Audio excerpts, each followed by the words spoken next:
Feeling like winter finally for those who didn't have snow all of January. Okay, without further ado, I'm going to get started, and we are going to do a roundtable introduction where I'll stop screen sharing soon so we can see who's joining us this evening. So thank you everybody for coming to our third discussion of the Kootenay Soil Building Network. We're really happy to have tonight Dieter Geesing with us with the Ministry of Agriculture and Food, support us on our discussion on compost quality and quantity.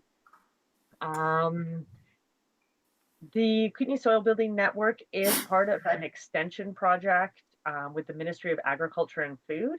And tonight we also have Jeff Nimmo. Wave, Jeff. Yeah, your happy regional agrologist. It's a collaborative effort with Kootenay Boundary Farm. We also have Sarah Hirschfeld, KBFA advisor, supporting us this evening with technology and everything we could need help with. And I also want to respectfully acknowledge that we are on the unceded territory of the Kootenay. So with that, we will get started.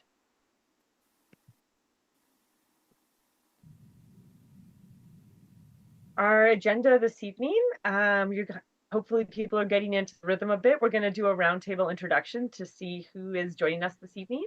And we're going to give a short context for compost management in the Kootenays, and then we're going to dive in, hopefully within like 10 to 15 minutes, right into deep discussion with Dieter about compost management in the Kootenays. So before I continue on the rest of the babble, I'm going to stop screen sharing so we can see who's here tonight. And I'd love everybody, and this really helps Dieter as well, just to know who's joining us tonight. Say who you are, where you're joining from, if you're farming, and if you do have a burning compost question, this is a really good time to throw it into the mix so that we do document it to throw into the discussion questions later on. So Brad, you've been to all the discussions. Number 3, go ahead, introduce yourself.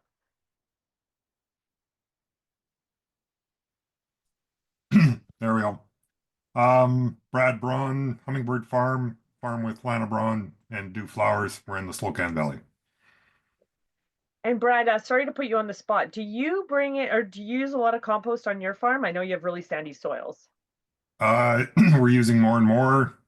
This year we got 85 yards delivered from the coast, composted chicken manure. Okay, thank you. So last year we just stole some from oh, names are escaping. At any rate, a couple truckloads of the same sort of product, but much smaller quantity. Okay, thank you, Brad. And John and Norma Wheeler. Hello, good evening. Yeah, we're in Grand Forks, and we've got about 11-acre farm here right in town. And it's old farmland that's been kind of hayed for many years and nothing put back on it. So we're trying to ameliorate the soil, and we're growing an orchard and forage and stuff. But we're in the gardens, we're collecting a lot of leaf.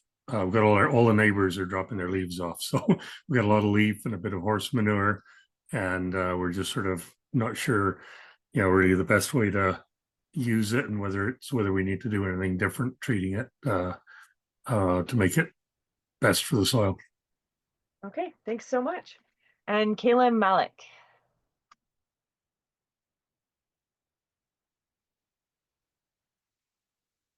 Oh, you're still muted. Okay. Hi, good evening. And I am a new learner. Is a farmer, and he has like 30 hectares of land, and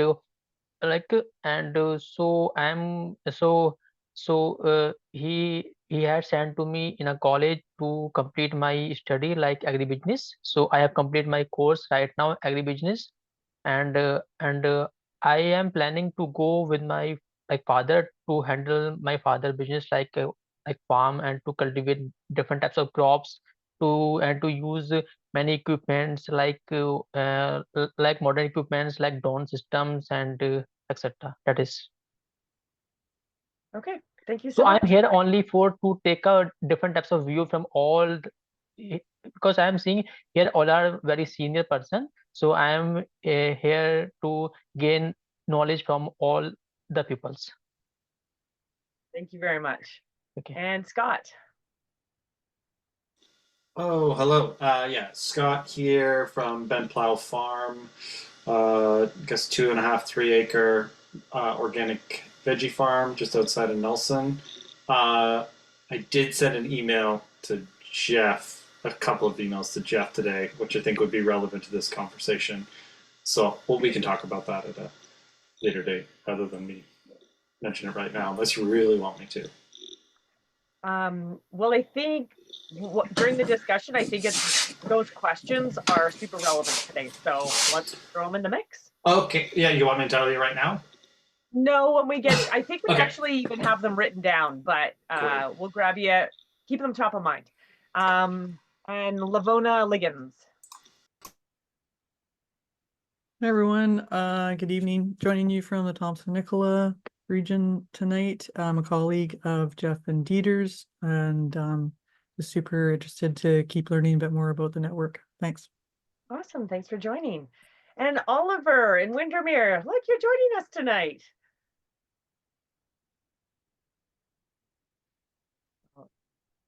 I can try to unmute you here. I don't know if that'll work. I can see you're on your phone.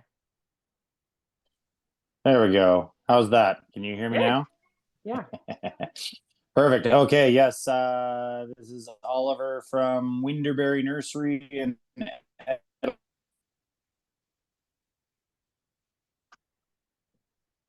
Farm.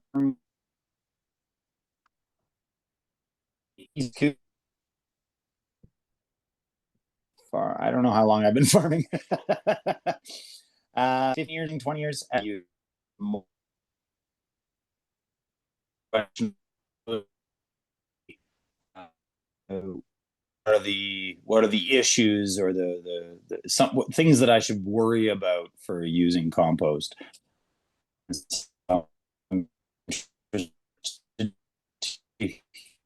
Hear about that. Awesome. You were kind Oh of, no, you're kind of cutting in and everyone's frozen. yeah, you're kind of frozen. I heard a little bit. You just want to be aware of like kind of what you should potentially be worried about with using compost, but it would be helpful, Oliver, if you could throw your thoughts also into the chat because you're coming through kind of fragmented. But just for reference, I have Sorry. seen your compost pile and I know that you make a lot of compost and you do, yeah, big. So it would be great to be able to throw those questions in as well. I'll try and do some typing. Okay. If not, maybe it'll come through clear in a bit. And Larissa Lachenko. Hi, sorry, I missed the first little bit there, but I'm Larissa Lachenko. I am in Nelson. Not currently a farmer, but kind of researching and trying to figure out how to potentially be starting sort of like an urban micro farm here. I did have a bit more of a market garden when I lived up in Whitehorse, Yukon. I don't live there anymore. I don't have any of my land now. So I'm just trying to figure out, yeah, what's next, what that's going to look like. And of course, composting is very important. So I'm here to learn. Awesome. Thank you. And Kaylee Chase. Oh, she just disappeared. There she is. Hello, everyone. I was very excited to see this in my email tonight. And we are, I have Vahana Nature Rehabilitation, which is a target goat grazing operation. And we house the goats here at Ishtadev Niwas Ashram and Farm. And we have a small garden and a good size, greenhouse. And so the partnering with the animals and the garden has worked out really well. We create a lot of compost throughout the winter with the excess hay and straw, and we love stirring that with Param Jyoti's tractor. So glad to be here and so glad to be part of this. Thank you. Awesome. Thanks, Kaylee. And Nigel. Hi, Nigel Francis, Cartwheel Farm in Creston, our organic market garden. For one question I'd want to throw out there is, what are some different ways of thinking about how much is too much when it comes to compost? Okay, awesome question, Nigel. Thank you. And Richard K.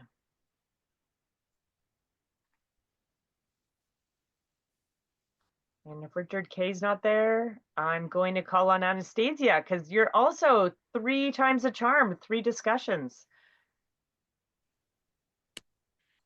Hi, I'm Anastasia from Caspian Acres Farm. We just moved to the Slocum Valley and we have livestock and are working on a diversified orchard as well.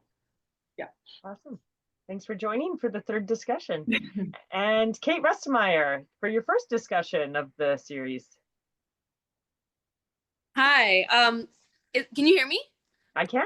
Okay, I don't know why my video is not working, but okay, the microphone is. Yeah, I'm Kate. I live in Crestova, so near Nelson, Castlegar. I have a little market garden CSA. It's like, I don't know, 2/3 of an acre, maybe.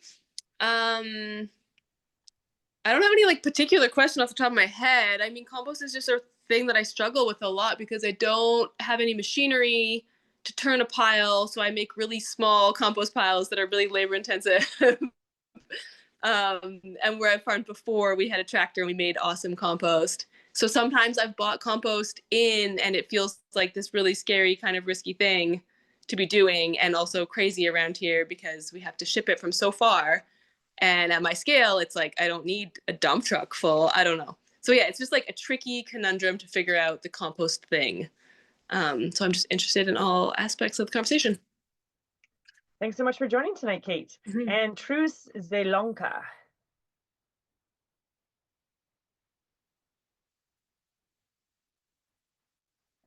Or Teal Randall. Hi, can you hear me? I can. Okay, awesome. I wasn't sure because my microphone doesn't work, but anyways, yeah, I'm joining from Revelstoke. I'm currently working for a local food initiative here, and so I'm curious about this workshop because we're just designing like our composting system at the new community garden that we're building. So I just want to like hear what other people are doing and pick up any like tips and tricks and stuff. We have a compost coordinator with the local food initiative who will also be able to give lots of info. But yeah, just hoping to pick up some here too. Awesome, thanks, Teal. And I've called around everybody's names. If anybody hasn't had the chance to introduce, just go for it. Otherwise, I'm just going to get back into my screen share while I do that. You didn't have a chance to introduce, go ahead. And Dieter, we'll get you to introduce yourself when we get to the discussion part, if that's okay. Yeah, hi, it's Richard here. I think I have my microphone working now. Oh, we hear you now, yes. I'm sorry about that. It was a real scramble. I was going to settings and back and forth, and then I lost the meeting and had to get back in. Yeah, so I'm a organic hobbyist in Greenwood. And the question that I have for tonight is how I can extend the season for composting. You know, my compost sits pretty dormant during the winter when it's cold. Okay. Thank you. Yeah, thank you for throwing that in the mix, and welcome from Greenwood. I think you're our first participant to join the series from Boundary Country, so welcome. Okay. Thank you very much, Rachel. And so diving into a very brief, framing the context for tonight's discussion, and thank you everybody for joining and introducing yourselves. It really helps us know who we're chatting with, because this is supposed to be a discussion series. It's not just a presentation. The Kootenay Soil Building Network, what is it? It's a soil support group. We're also developing 6 case studies right now that are documenting different farm soil building strategies. And there's also been some advanced soil testing with the Ministry of Agriculture. We're going to share more about that kind of March, April when some of those results are available. And if you want to learn more about it, you can watch the first Zoom discussion where we talked more about the intricacies of the Community Soil Building Network. This screen has a lot of words on it, but basically it captures some of the questions that we've been gathering about compost quality and quantity. Things that we have on our roster of questions for Dieter already lined up tonight are talking specifically about compost as an amendment.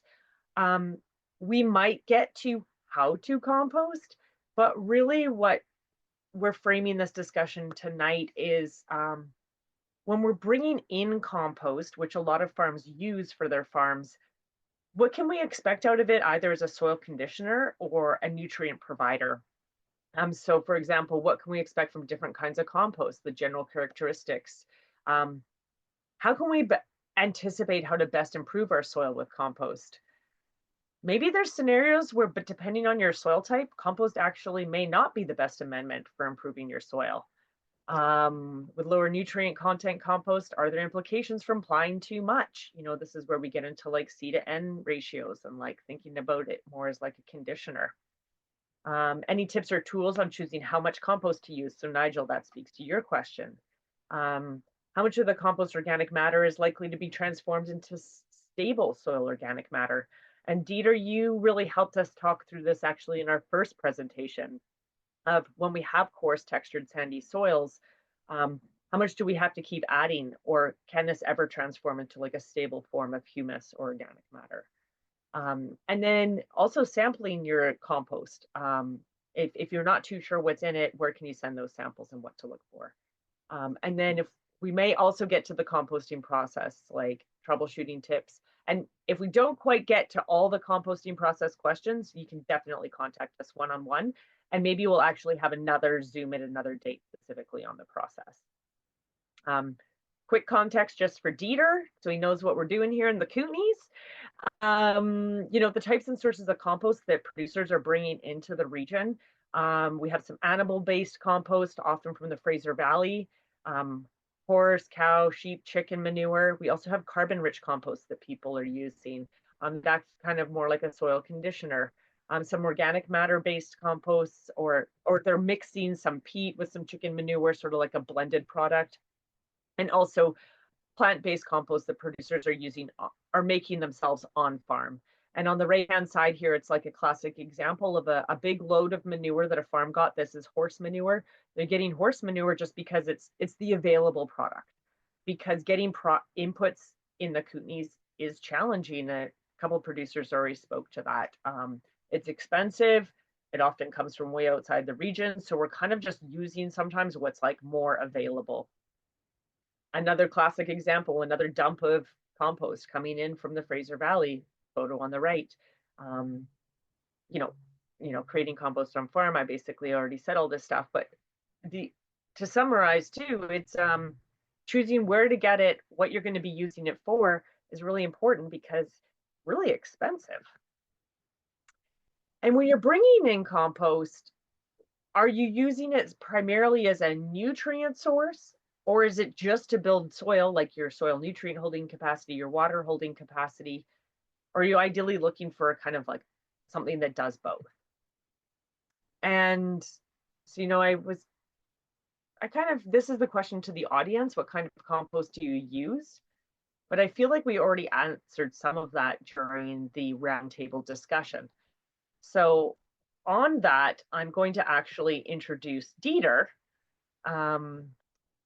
And we can have Dieter sort of dive into our discussion now and give us a background on his experience with compost.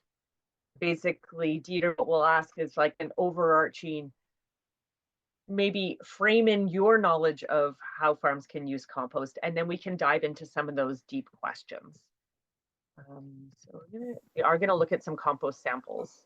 Okay. And so Dieter, are you there? I'm still there, yeah.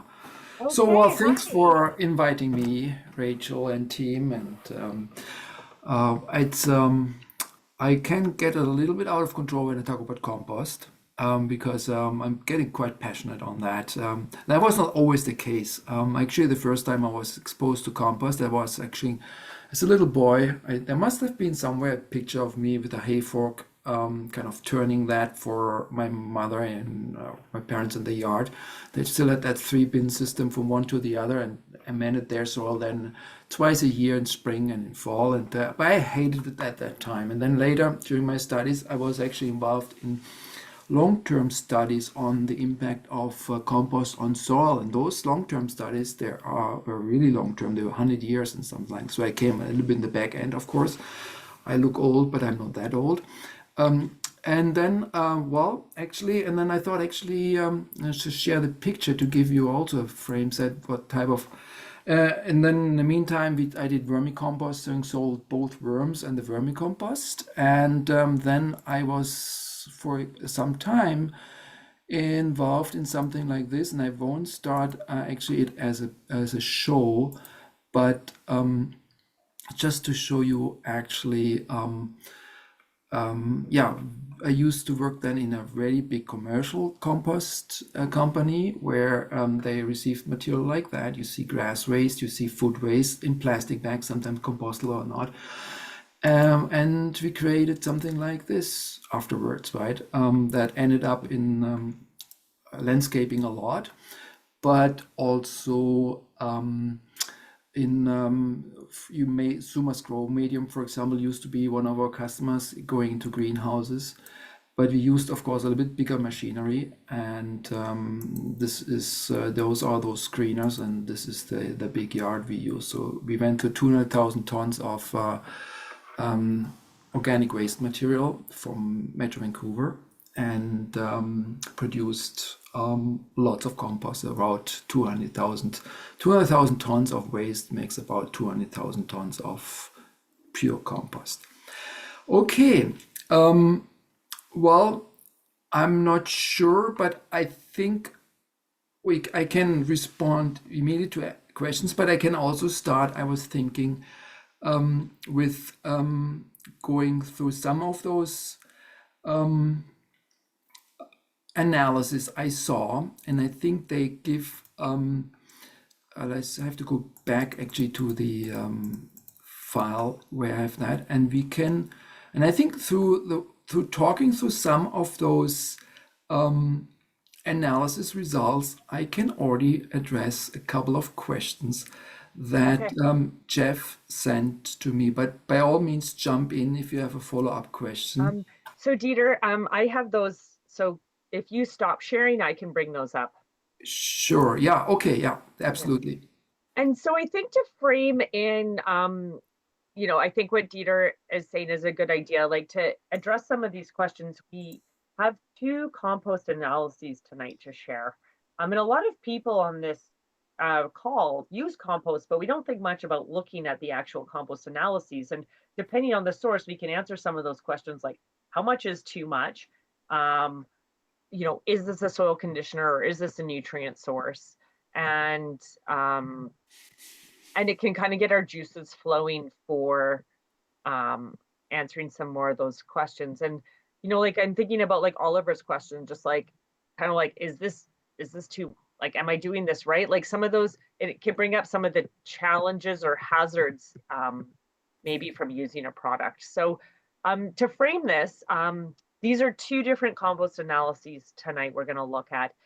This one here is an on-farm compost that's made on farm with spent brewery grain wood chips and garden waste. So, you know, a lot of like, kind of like what we consider like maybe more of the carbon material, but this stuff is made on farm in the Kootenays. And then this one here is a product that some folks are familiar with as well. This is chicken manure from the Fraser Valley. So Dieter, do you want to start talking us through the on-farm made compost first or the chicken manure compost? Well, it doesn't matter. Just start maybe the first one. It doesn't matter. We can work our way down there. Okay. So maybe just to tell you a bit what those numbers mean, and also maybe to interpret, because and then I can also ask already some of those questions actually where to send those to. So we see here a compost report from A&L Canada, and so A&L Canada is actually, I think, the only Canadian lab that has a certified STA, that is from the US Council and from the Compost Council of Canada, a standard of assessment, or what the STA stands for. So basically they are qualified for doing compost analysis. Having said so, we see that later on they have a separate really compost analysis report, But this one, even though they say that, that's not one of those. And they did actually use that, so that compost almost, they treated it almost as a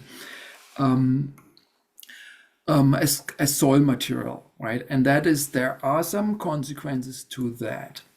But and if you look actually in the bottom here, it says the moisture was analyzed with soil analysis. That's the method of soil analysis. That's probably the American methods of soil analysis. Now the last one, that nitrogen total, that has a TMECC, and those are the test methods for the evaluation of compost. And so these are the right way, but I think actually on that report, it's a little bit all over the place what they did. And that's why I will put some of those findings here a little bit in parentheses. So let's go to the pH. The pH is pretty straightforward. It's a good pH. So compost provides you a mature compost. They usually have neutral. Even if you start sometimes with more acidic or more alkaline material, it tends to kind of fall back to the neutral values. And 6.8 is a totally normal value. Now you have, the next one is a lime index, and that is not often done for compost. That is for all types of, actually more for soil material again. It is, they throw your material in a buffer, and this buffer, and then they measure how much that pH changes, and the higher the pH becomes, the easier it can be buffered. That has consequences for liming, which is irrelevant because you don't actually lime compost. And if the index is lower than the pH, it means actually it's a little bit resistant to liming, which makes sense. Compost has a lot of surface, has a lot of cation exchange capacity, basically the capacity to retain nutrients, but also to buffer pH changes. So compost is a material. We said that, is that a nutrient or is it a amendment?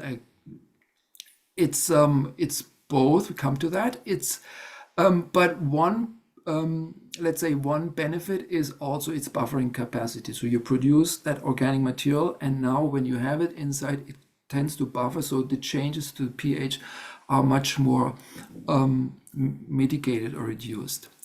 Now let's go to the available organic matter.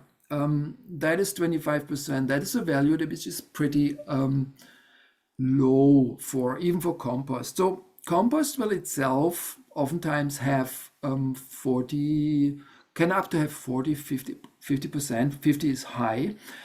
So you wonder, well, and I heard that very often. So, well, I use just organic material, or just trees and wood chips and manure. That's all. Why do I have only 25% organic matter? And that is, by the way, based on, and I hope that those values are based on the dry matter already. So basically without the water. The reason is the rest is actually non-organic material, which is partly, or let's say, go to the analysis, back to the analysis. The way it's been analyzed is with what is called the loss of ignition. So they burn that material, and what disappears in the atmosphere, is carbon dioxide, basically, everything. What is remaining behind in that analysis are material. They are not become carbon dioxide. These are ashes. These are minerals. And the more minerals your material has, the lower than your organic matter content is. And those minerals can be, yes, can be partly the nature of your feedstock, but it's predominantly also things like sand and dirt that comes just when you mix it on the ground, or when you use roots, or with feedstock like certain shrubs and woody material, you introduce those ash material.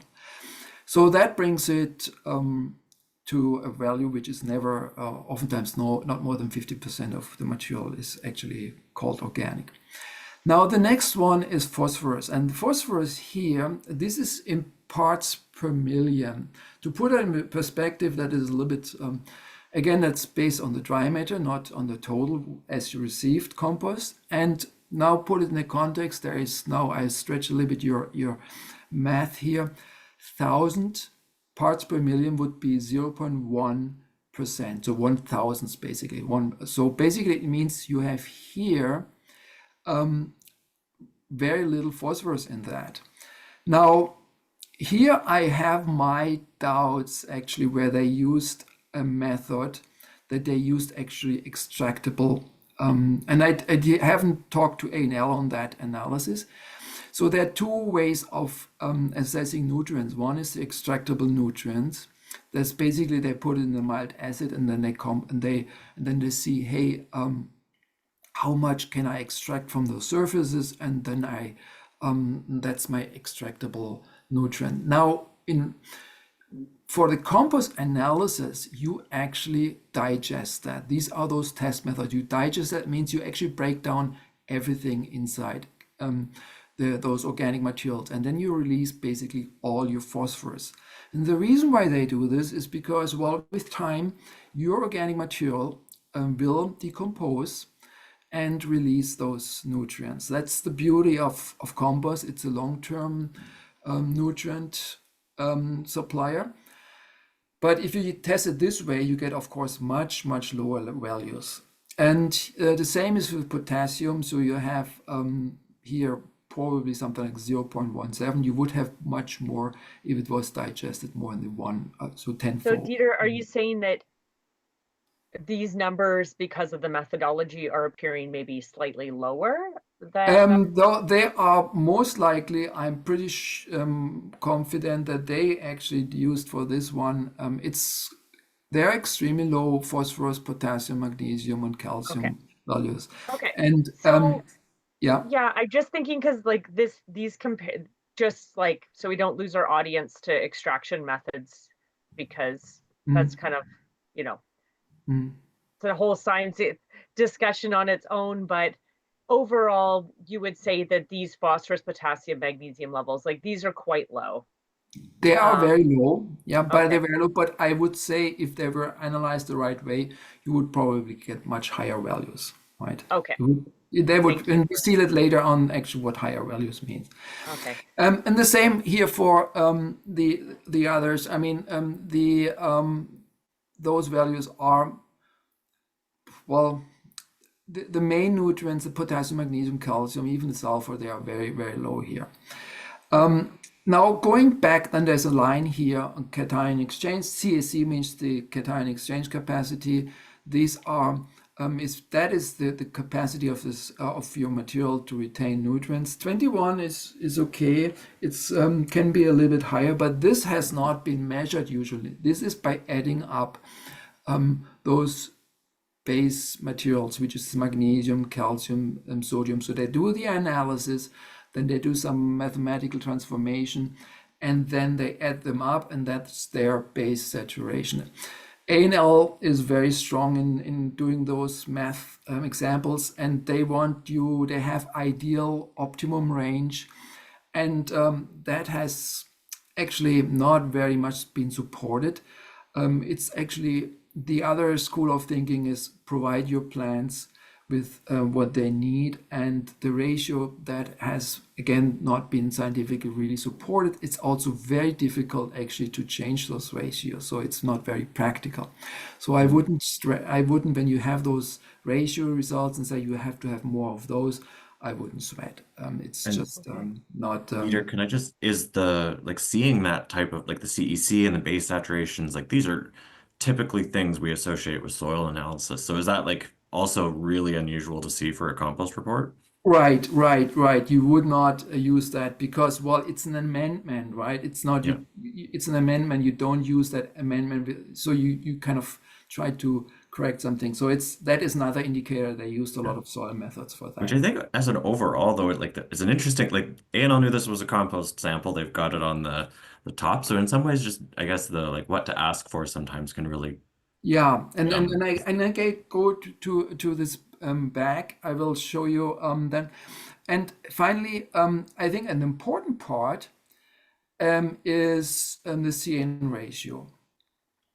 And the CN ratio is something that is really you find that through. And here I think they probably used that in a C analyzer and an N analyzer. They go together, so that number should be correct. Even they used their soil approaches.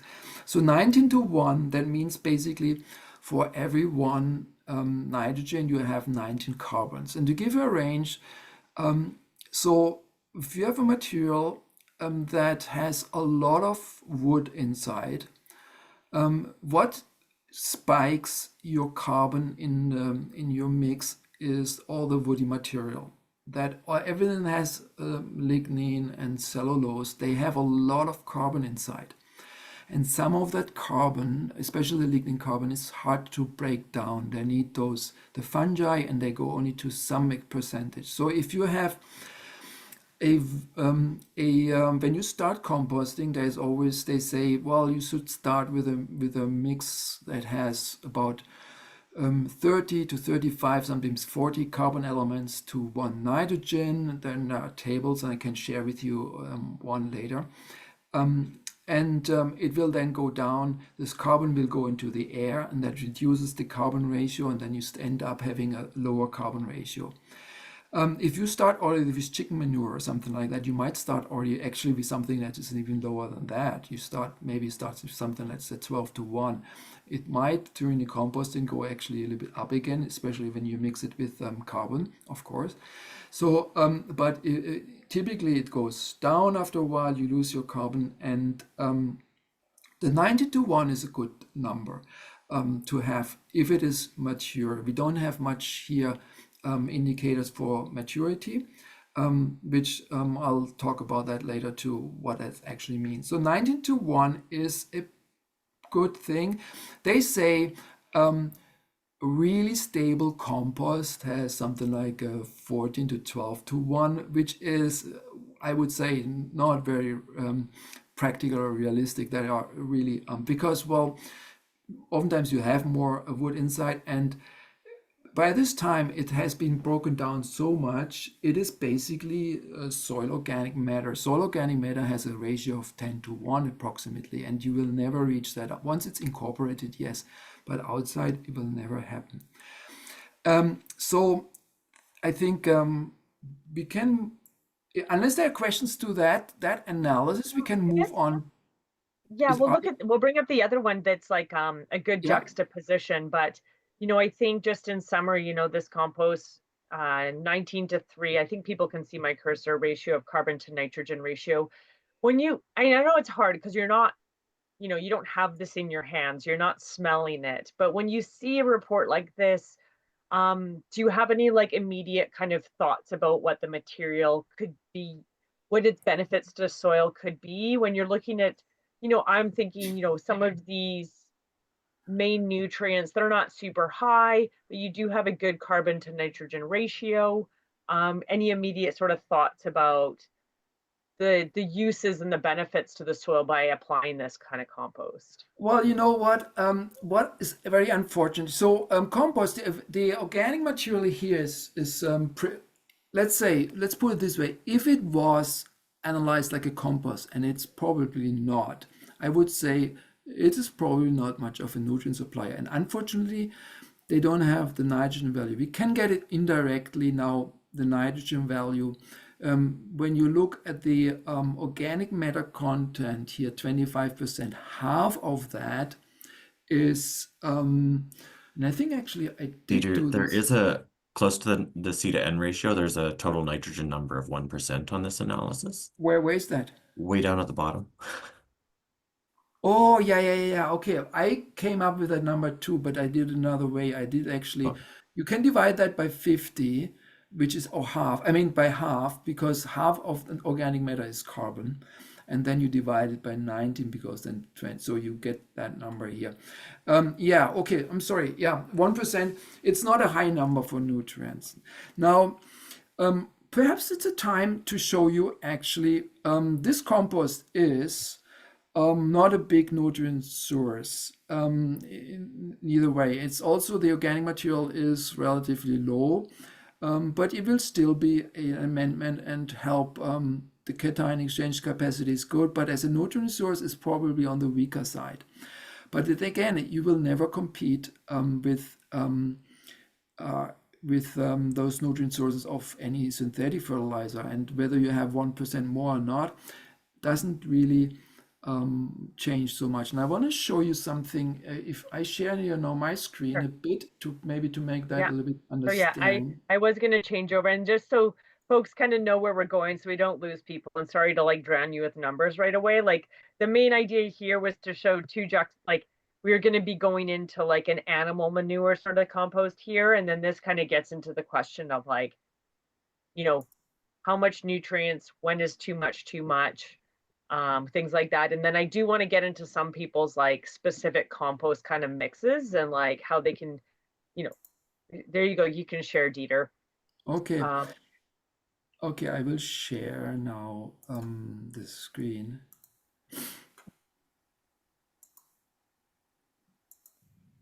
Because Dieter, I also, one thing I do want to pick your brain about later is like, I know through other conversations, you know, sometimes you're thinking, you know, you have ideas on like, it's not that like compost might not be the best investment, but like strategies for farms to build soil sort of like beyond the compost question. And so that's really where I want to get to as well, like getting your opinion with all your knowledge base of like, how should farms approach this? Yeah. Now, maybe here looking at something like here, you see the difference between a mineral fertilizer and a compost, right?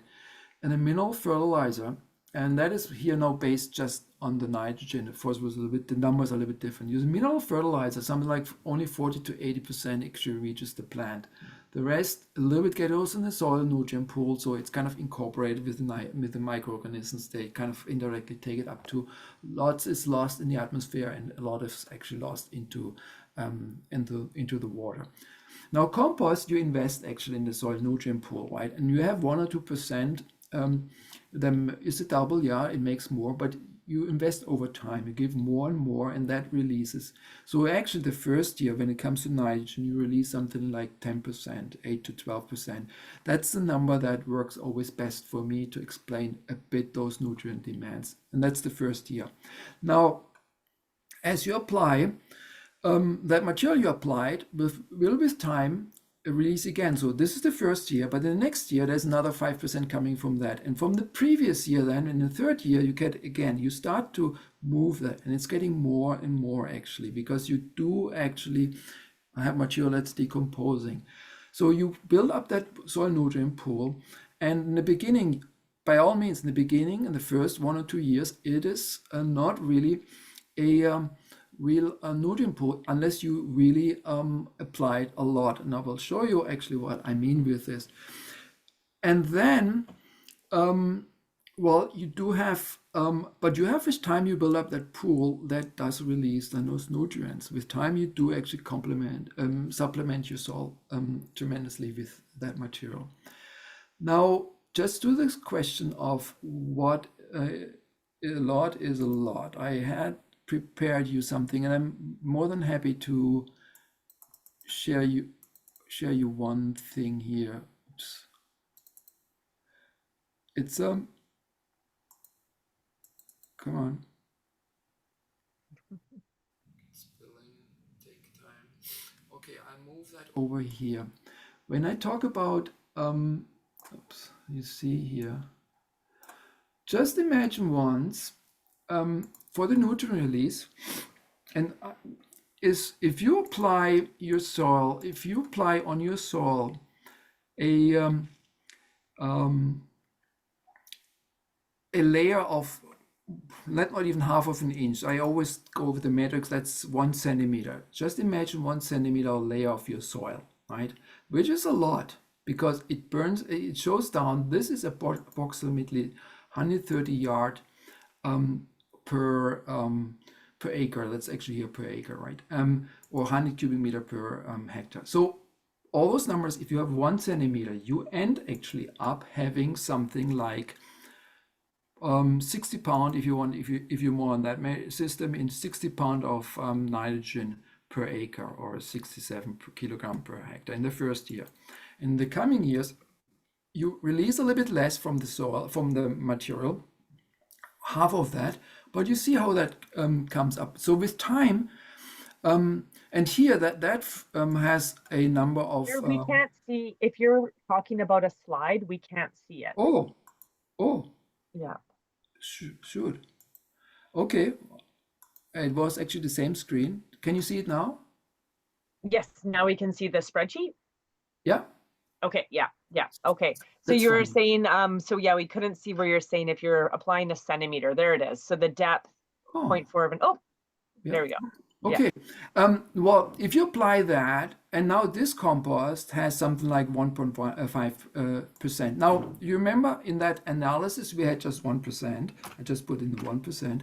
So this one, that compost analysis we saw just right now, it will still provide 45 kilogram, right? Or 40 pound of nitrogen.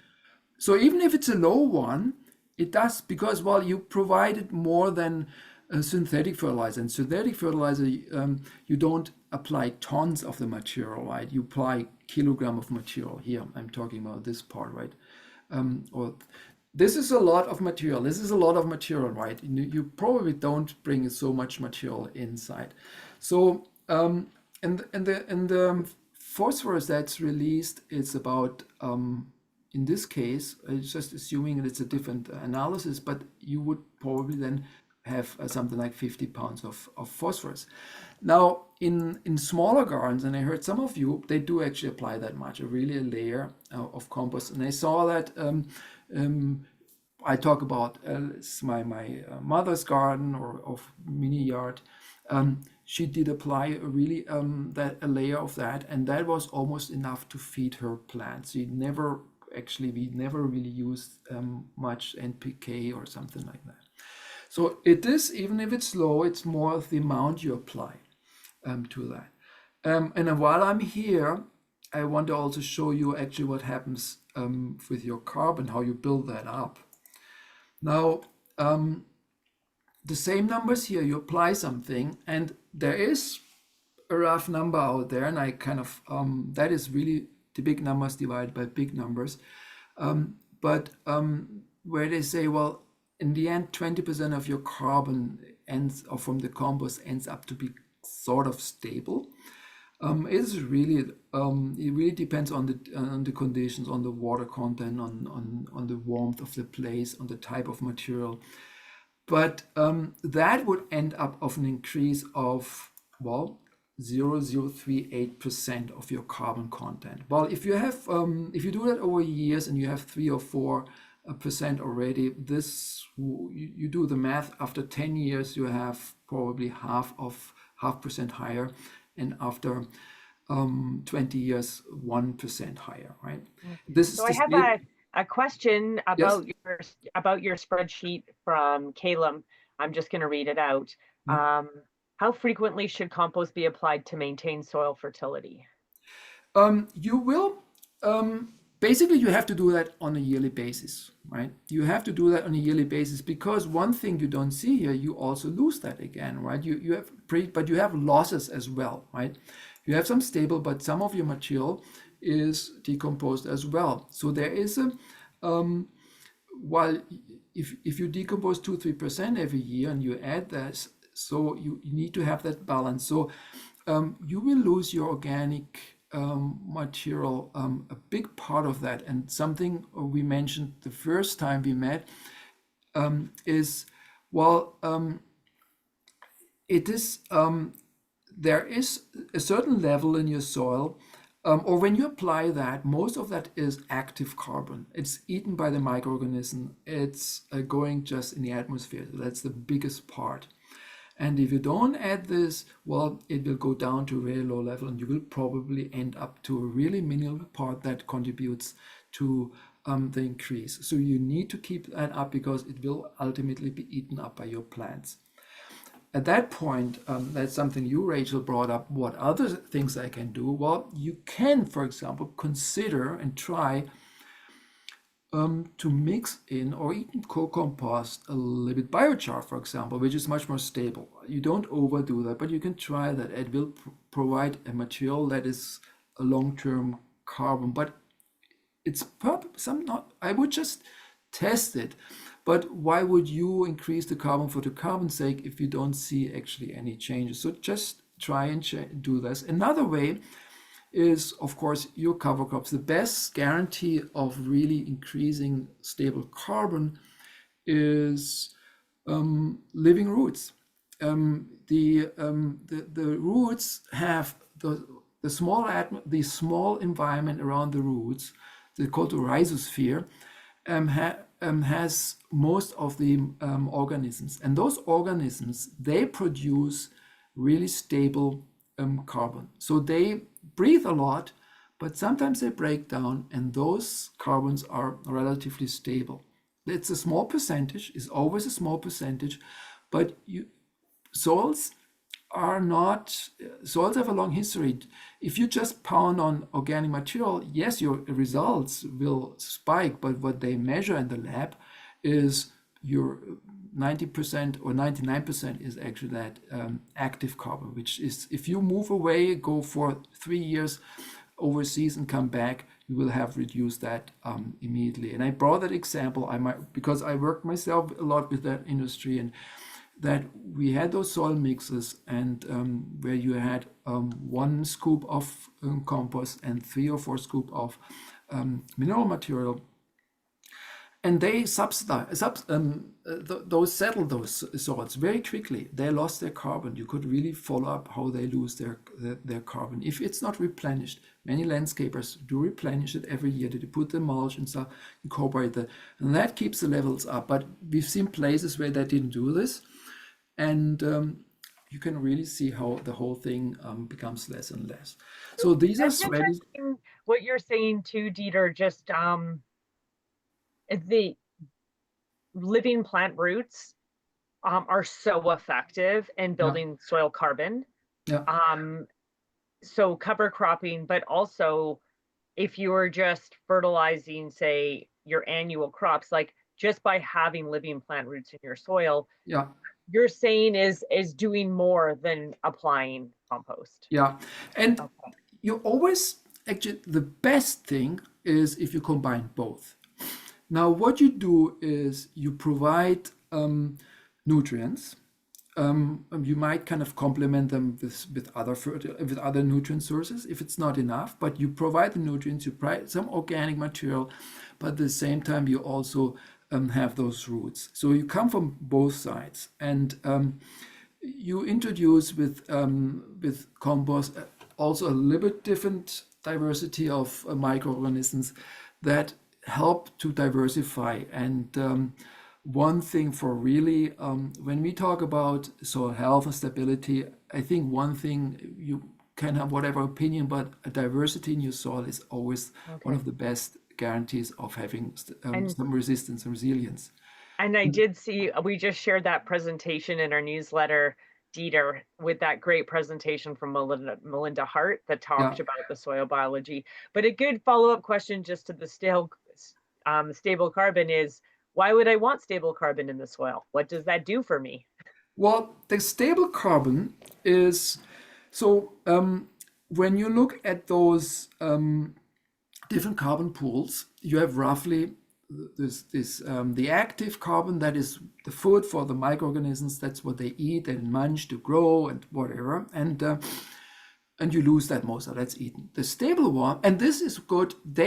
When they, let's say, sorry for whatever, if they poo and stuff like that, then well, they create glues in the soil that provides the aggregate stability of your soil, and that helps you with tillage and really create those aggregates, which are wonderful because they help you with infiltration, they help you, but also they create those aggregates which protect then the carbon and actually retain some water. So you have the best of two worlds. You have better infiltration because now you have those aggregates, water goes between, but then you have also those aggregates where the water is retained, it's plant available, but also you have those more permanent pools protected. And what are those permanent pools for? Well, they are good for retaining the water and also for those famous cation exchange capacity. Those are those molecules. So it's like the soil structure, it's really creating that more surface area, cation exchange capacity, moisture, nutrient holding capacity. The soil structures indirectly created by those active pool. The things like water retention and cation exchange capacity, that's your stable part. So you need both. Okay. You need both. And Yeah. so the questions box is filling up, Dieter. So I'm just going to keep firing them at you because Yeah. you're giving some Well, great context here. Yeah, Rachel, I think the ones from Oliver are probably a really good segue into like back to comparing at that other material and looking at nutrient value. Yeah. Yeah, and so thank you, Jeff, because I was going to cycle up to Oliver. And for context, like Oliver does make a lot of compost on farm, and he applies a lot. And so his question is, so even if the total nitrogen in the compost is low, over time there's more available, right? Question mark. So the question is like, over time there's more available, even if he keeps adding and adding and adding, and then segues to how much compost would be ideal per acre per year. Is more too much? And Oliver, you could elaborate if you wanted to unmic yourself, but you can read the question too, Dieter. Yeah, I mean, when is much too much? So as I showed maybe in that spreadsheet, 1 centimeter provides you that, and these are numbers. If you go up to 1 inch or half an inch or so, depending on where you are, that is definitely not enough. If you have it sitting on the surface, it will probably, most of that will go in the atmosphere again, unless you have a really active macro organisms that kind of pull that down in your soil. So some organic certified or also other growers have sometimes a really nice earthworm population that really helps to bring that down. But other than this, unless you come really with obscenely high numbers, or you are on a wet soil, that was another question of what soils is actually not really most appropriate. If you have a really wet soil, well, you should actually a little bit slow down on those organic materials because they tend to retain those water. So you make the situation worse. And sitting in water, if it's not totally stable or mature material, it keeps on decomposing, and actually it's emitter then of well, it starts to decompose in an anaerobic way, so without oxygen, and then it starts to emit greenhouse gases, and that's not what you want either. Now we're looking at this that analysis. So here you have dry matter 60%, so it's almost it's basically the double of what we had before, right? And now the nitrogen is the double also what we had before, so much higher. Now what we see here is the ammonium, and ammonium, and that is the one with the chicken manure, right? Yeah, yep. Chicken manure, that's what he said. Yeah. Now ammonium, it's very high. So when you have a mature compost, or actually, mature compost, then you should have something like less than 500. Much less than 500. What we don't have here is the nitrate value. So with time, as compost matures, all this ammonium that we have here is basically converted into nitrate, or into organic nitrogen. It's taken up by those microorganisms, and it becomes actually organic nitrogen. So when you have compost material, 95%, really stable compost, 95% of that material is organic nitrogen. So it's not immediately available. It needs to be broken down. Is this the second line you're seeing here that says nitrogen total, Dieter?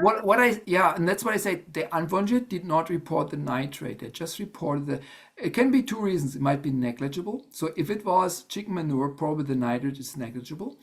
Here the ammonium value is very high, but ultimately the ammonium will be taken up by those microorganisms, and they make those contribute to the nitrogen total. So the nitrogen total is everything. It's including that ammonium, including that little bit nitrate that we have inside, and the rest is basically those that organic material, those big molecules, and maybe like that, some fibers and a little bit of wood and something that you have inside that contains nitrogen. That's all the organic nitrogen. And again, you don't want to have that. That means actually you will still have to leave it compost until that's going down, because what happens and I think I saw somewhere the pH to that. It was, yeah, it's pretty high. So what happens here? The pH is 8.9. That's typical also for chicken manure basis, and that is also shows me that the compost is not really mature yet. And the line below carbon nitrogen ratio, that's very low too. That all shows me that a compost is not there yet. And what happens when the pH is so high? Well, most of that, what we see are that ammonium is actually ammonia, which is a toxin for life. So roots don't like that.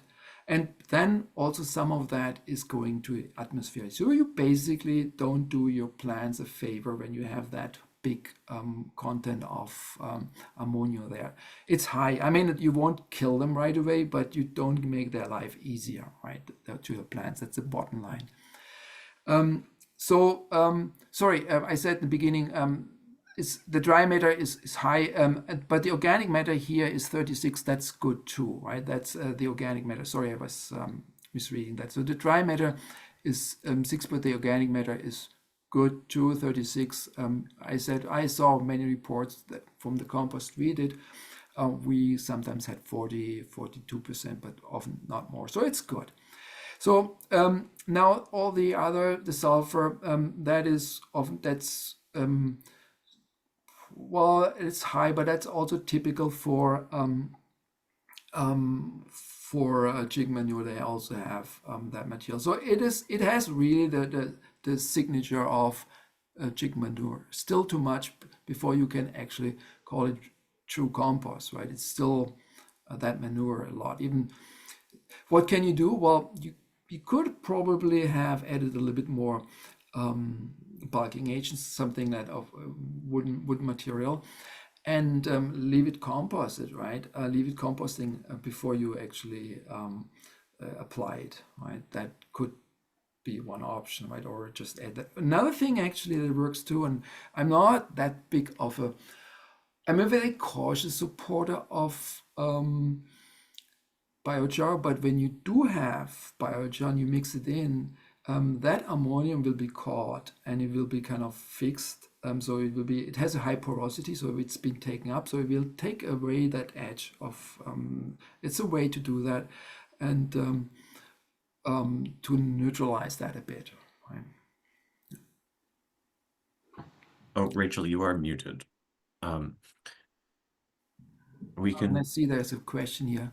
Yeah, maybe. and Scott, you had your hand up for a second. I don't know if you want to go for it or. Yeah, no, you kind of answered my question, which was just, in the context of this, or in the context of some of the other product that you get in that has these high ammonium values, is it better just to like let that sit for a while? Like I know like the product that you're showing there is like Corfus. And I've had that product on my farm before, and you have to kind of wear a full mask when you're moving that stuff around. Yeah. It's very, very hot. Yeah. I guess just kind of like thinking ahead, is it something that it's like, oh, should I be like a year ahead of this stuff? Like if I had like a big load of this, particularly in my context, I'm looking just to add organic matter to the soil to try and maximize water retention and that kind of thing, not necessarily for nutrient value. Whether that makes sense to bring that in and then apply it a year later or something like that. Well, you have many farmers that apply chicken manure as it is to their farm, and they but well, it does hurt the plants. If they over apply that, you see the plants actually, you see those really ammonium damage to that, and much of that nutrient is actually gone, especially when the pH is so high. So you basically throw most of that nitrogen away. It's just going in the atmosphere. So probably if you do have that time, what I would do is I would mix in a little bit more, if you have wood chips or something, or hog fuel, and then mix it in really quickly and then cover it and let it sit. Let it really sit and don't even turn it. Just let it sit. Make sure the moisture and it's all there. Let it sit and wait, because each time you turn it, the ammonium will go out. But the longer you can wait it out, the more it's getting stable. So it will decrease and decrease. So with time, but you need patience for that. It's not that it's done in 3-4 weeks.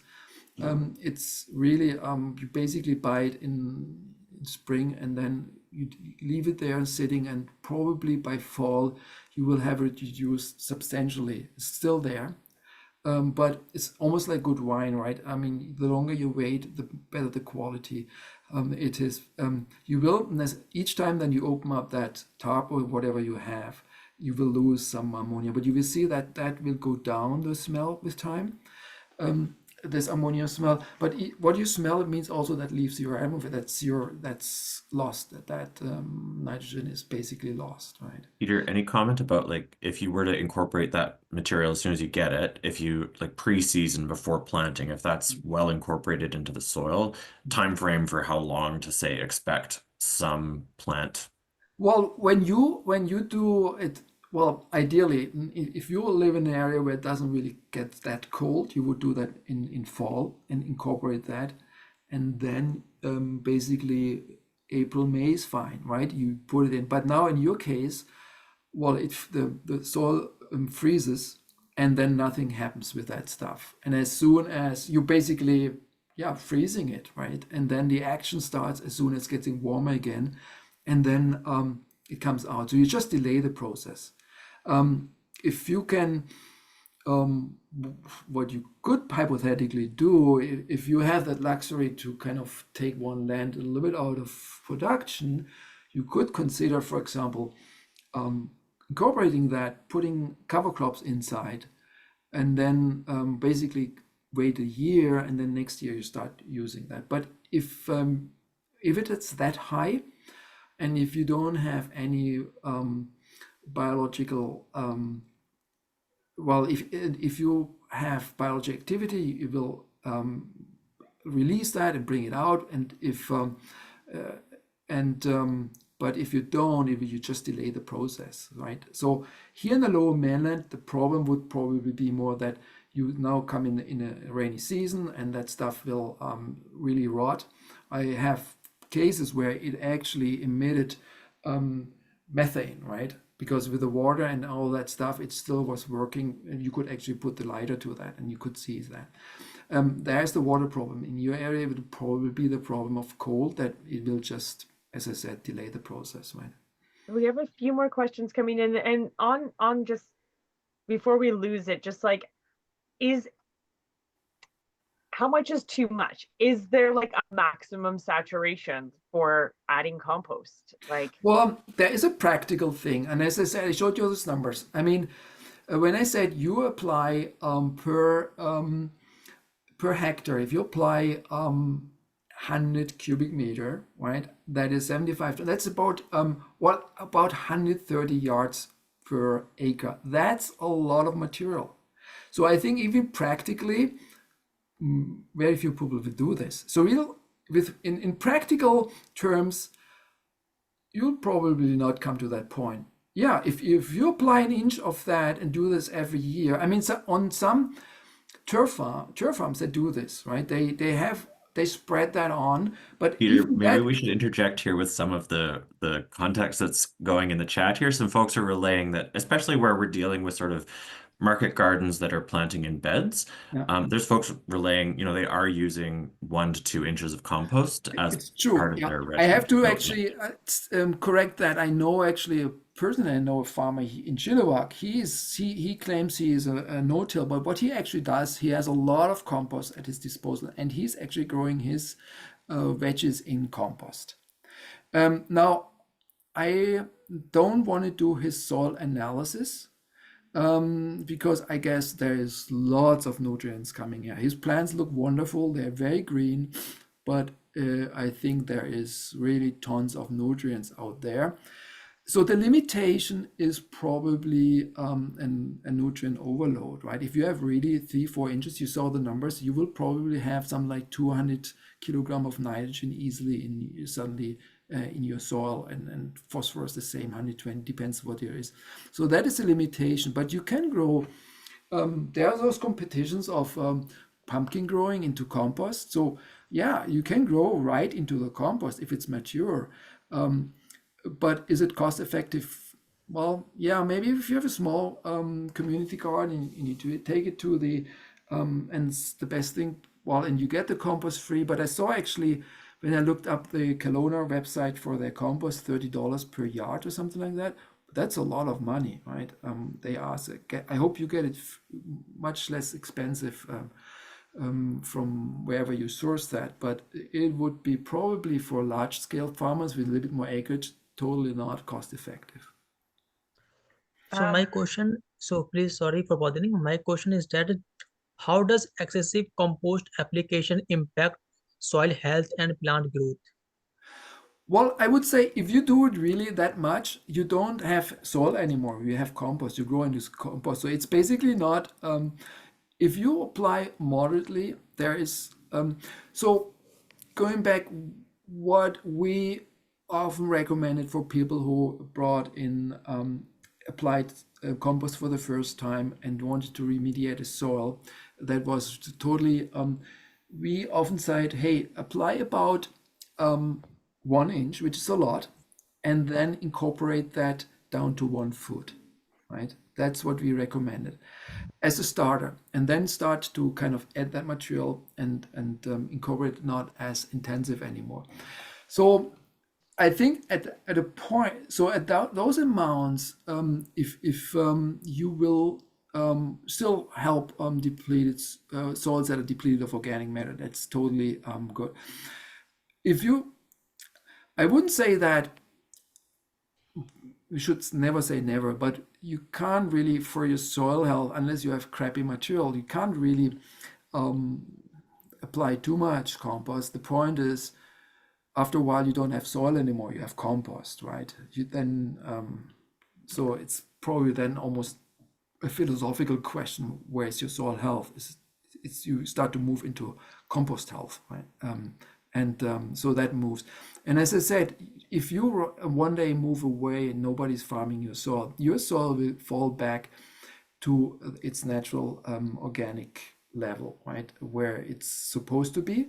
So all that compost will all disappear after a while. It will never be to that, and will come back. And so you won't really harm that. It's just a lot of food that you provide and a lot of organic matter, but that organic matter, as I said, won't last, right?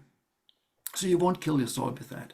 I'm going to get to Scott's question there, but I did see, you mentioned it really quickly earlier on, but just to get to Kate's question, she's also like an intensive market gardener, but asking, you said the C to N ratio was a tip off that it wasn't too well finished. What's an ideal C to N ratio? And then building on that from Oliver is like, what are good indicators of compost health, like heat, smell, visual mold? So I would say all of the above, but except maybe also the visual mold. But now going first to CN ratio, the tip off was, yes, well, it depends what your initial material is. You, as I said earlier, is if you start with really woody material, you can have actually something like 25 to 20 end up.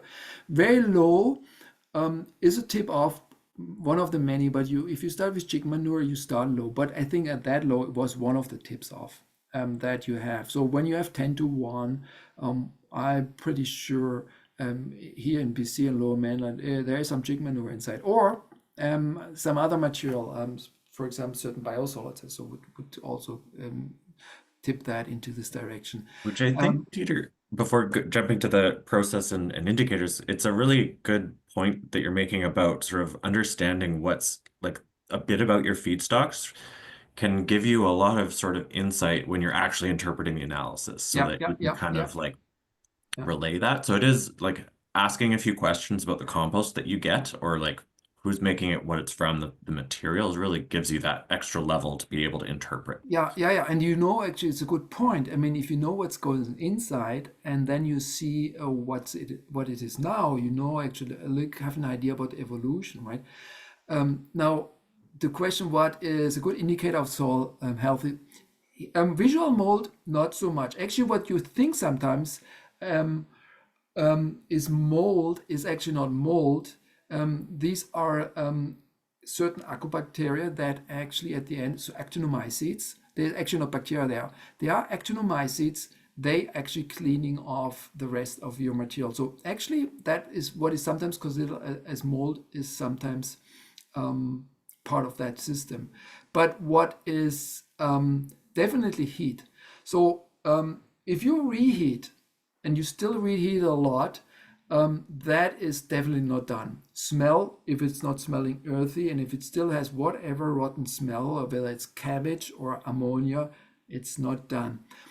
Another test you can actually do, which is the so-called Solvita test. That is a very quick, if you're not quite sure. So the Solvita test, you can do it at home. It's not very cheap. You get a box with 6 tests, but you do it you should do it once or twice maybe, and then you know you're on track or not, and then your nose develops. But there are small containers. You can order them from Woods, and there's in the US if you still order from the US these days. But anyways, there are some distributor which comes from the US, but there's a pedal inside, and it measures carbon dioxide development and also ammonia development. And from those two numbers, it gives you a maturity index, and that allows you to see, well, my compost is mature. That's a quick and dirty method.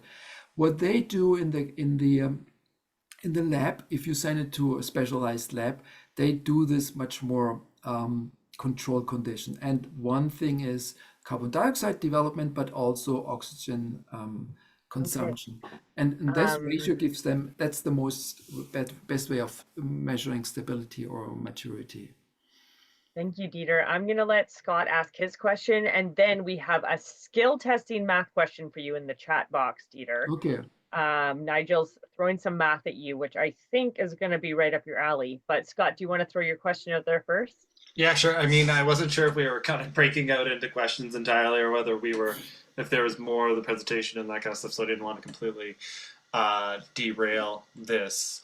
But yeah, this was the email that I kind of wrote to Rachel and Jeff this afternoon, more or less, which is I'm on sandy loam soil with high aggregates in it. So I've got really rapidly draining soil. So over the past number of years, I've been adding a lot of compost to the point that we're in kind of like the 8 to 10% range for organic matter, which I feel is like good. And I don't think I want to take it much further than that.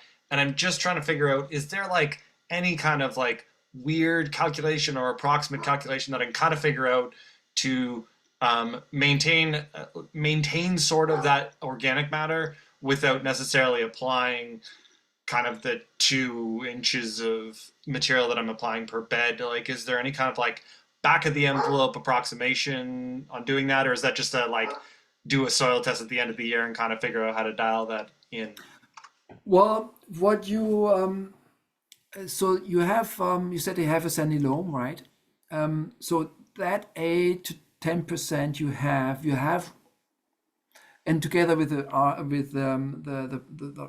coarse elements, you probably have it elevated to a level which the soil itself would have never achieved.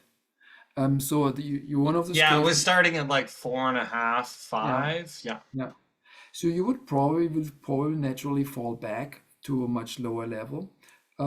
Keeping it up, well, yeah, I mean, you see, you constantly you have the decomposition rate of that material is, well, maybe I should show you something here. It's not as easy, but if I'm going to, I have another thing that I wanted to show you here. It's perhaps it's another, come on here. Okay, I'm going to share here again my screen, if you don't mind, and maybe that gives you a feeling what I'm talking about. So I probably some people think I don't have much better things to do. I just once modeled a bit what it happens with your composts, with your organic material in your soil. So with time. So when you had, for example, a original organic matter content of 4%. And you said 4% here, right? And then, well, if you add up something like 5 tons per hectare, right, you would probably in a couple of years, 100 years here, end up with something like 2.8% if you don't do anything, right? So that is when you have a release rate of 2%. I think that the point I'm trying to make there is you will, in your case, you will need probably keep on providing that amount what you do right now. You can experiment to go lower, but if you don't keep on giving that amount, it will just release. I think in that context, you will probably even have a higher release rate. It's something like 4%. So we'll now the organic matter is also water, so you will lose probably every year easily 5% or 6 or even more 10% of the organic material you apply, right? So if your material has something like 30%, you will probably next year from that material only have 25% left, and then you have 20% left. And so I think basically there's not like a real equation, but that graph you showed, Dieter, basically on that percentage loss per year, I'm not like mathematically inclined, but if Scott knows, like maybe if he cuts his application rate by 75%, so therefore adding 25% of what he's adding from the last few years, then maybe he could hope to maintain. I mean, that's you have the right approach. Rough. Yeah, Rachel, so you started at 4%, you are now, let's say, in 10%, you increased to 6%, and you saw, well, you added every year so many things, and that brought you 6%. So if you want to keep it there, then probably say, okay, every 6 years I increase it. What is that? In 6 years, you're 10%. So I don't know, it depends when you start. How many years ago you said, did you have the 4%? How many years? So it'd be probably it'd be closer to like 5%.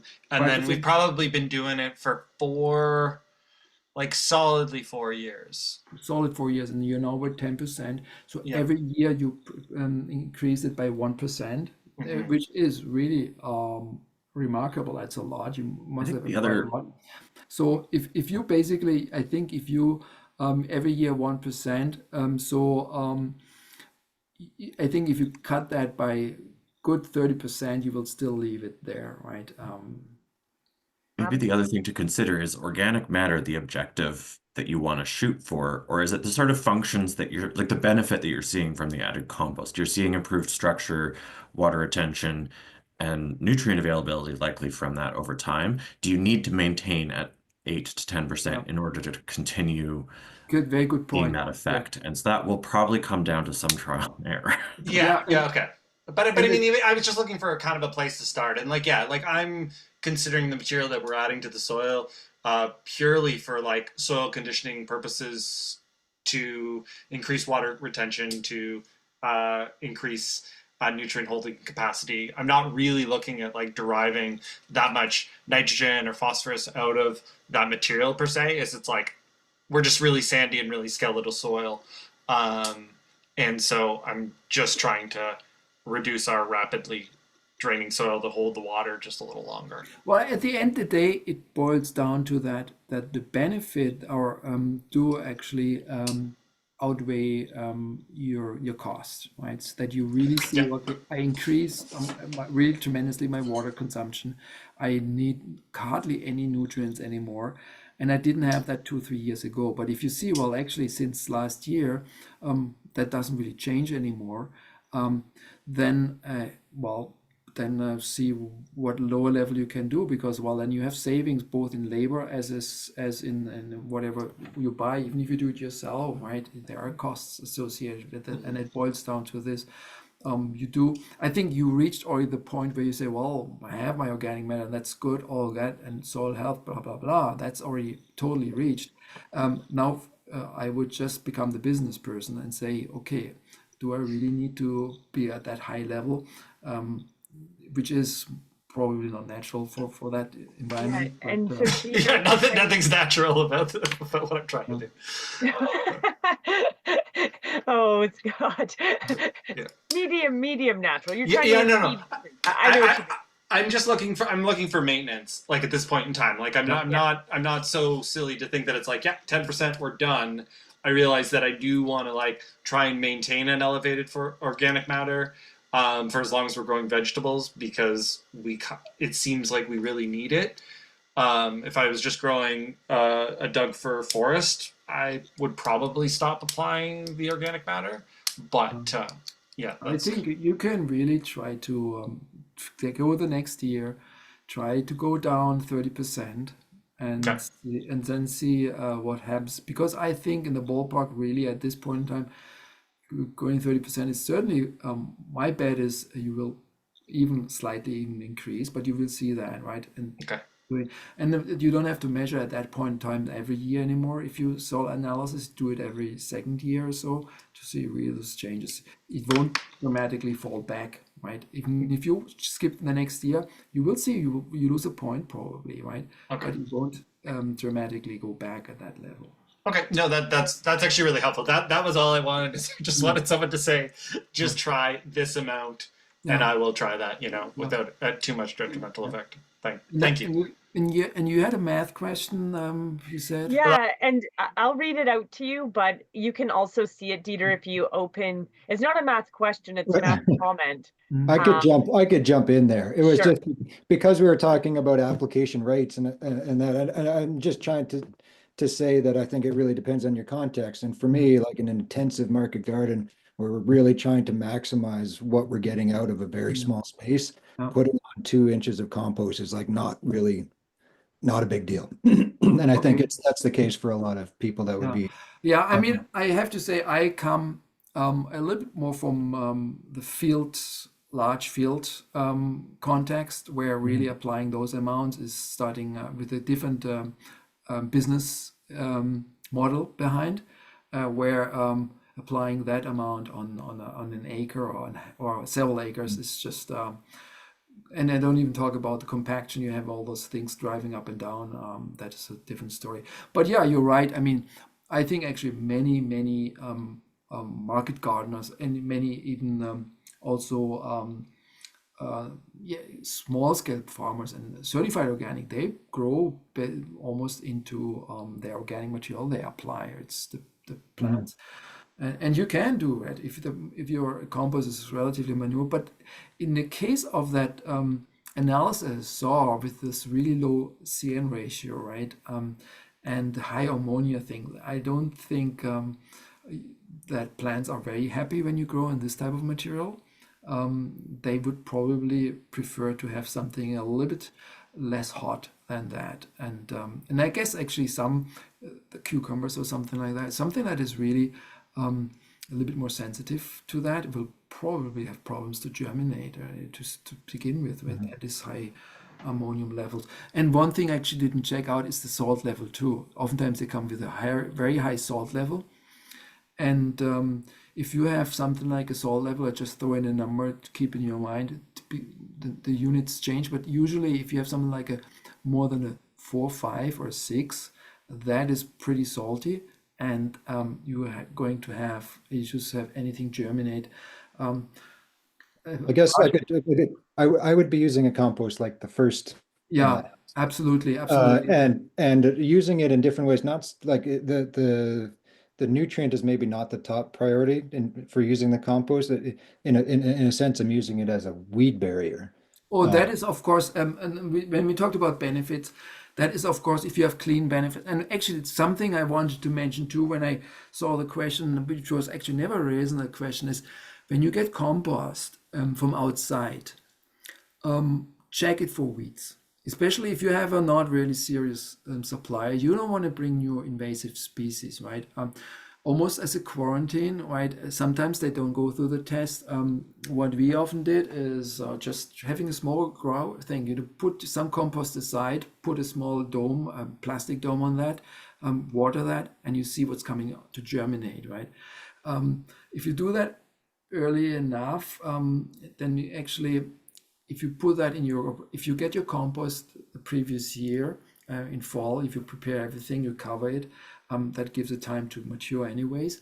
And then you use that in your basement to see whether does it have, if you have a serious, somebody you work with for years, that's not a problem. But if you're trying new sources, you would hate to see now horsetail in your stuff.